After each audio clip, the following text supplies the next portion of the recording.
the title is actually called First Door. At least the first email that I got sent said that, so we're doing them justice. All right. It was my first job out of college. It was the first time that I was around people wearing suits. It was the first time around adults. My previous job had been with other children and adults who acted like children. My very first job was as a receptionist at a car dealership in Pasadena.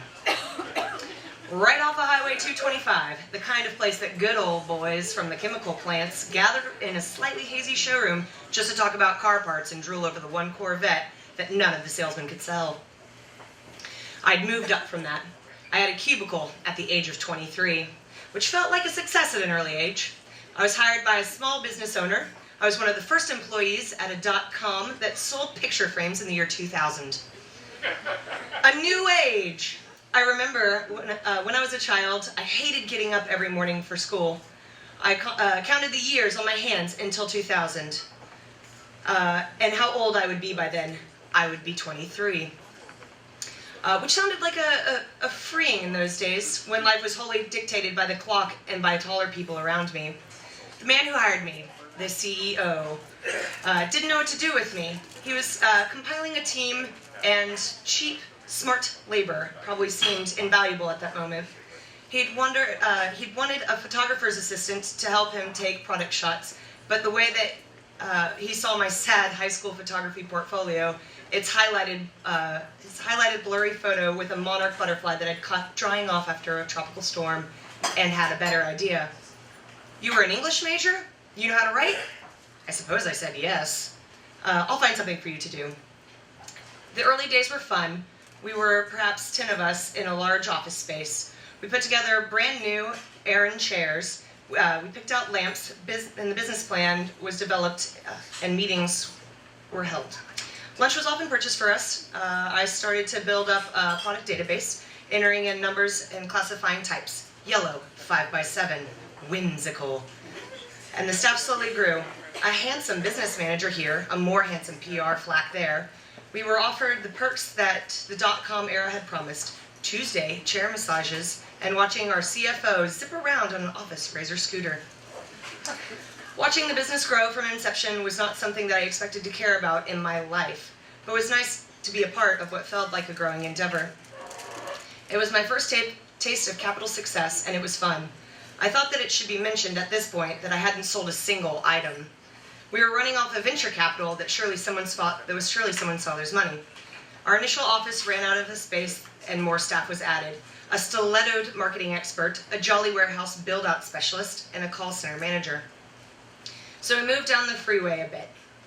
I received my first manager, the first person that I ever knew who loved Sex in the City.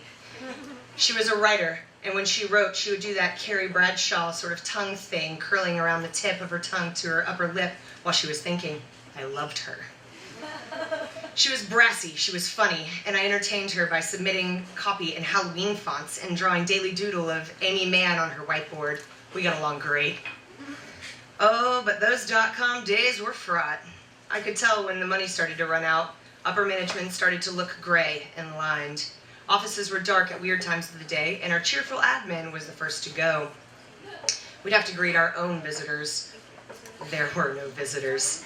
The test run of our shipping process didn't go well. Our friends and family received pictures of frames with shards of broken glass in the box. Then, middle managers slowly trailed out. Then, we had to move from our nice office into the warehouse that we were still waiting on to start shipping enough product for us to make the .com millionaires. Then, I became a receptionist. It was disheartening.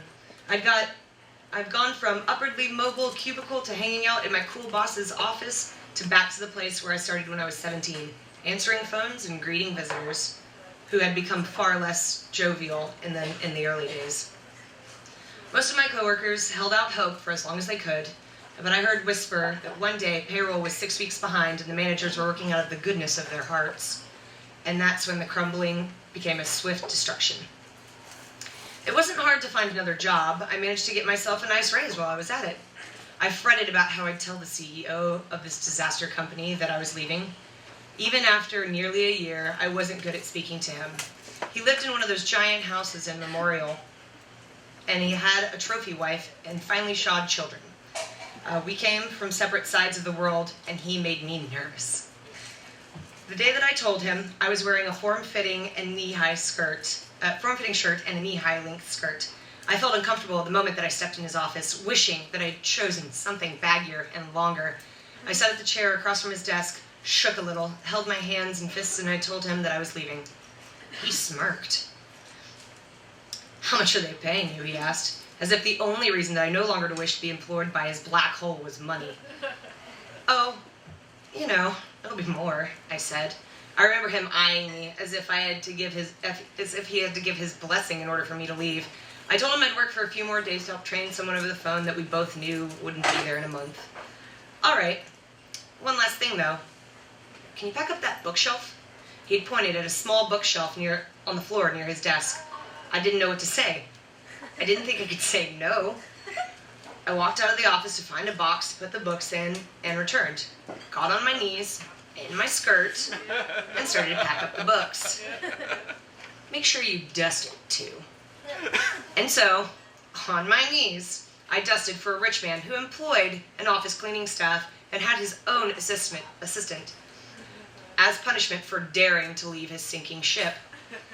I'd been treated better by the Pasadena good old boys.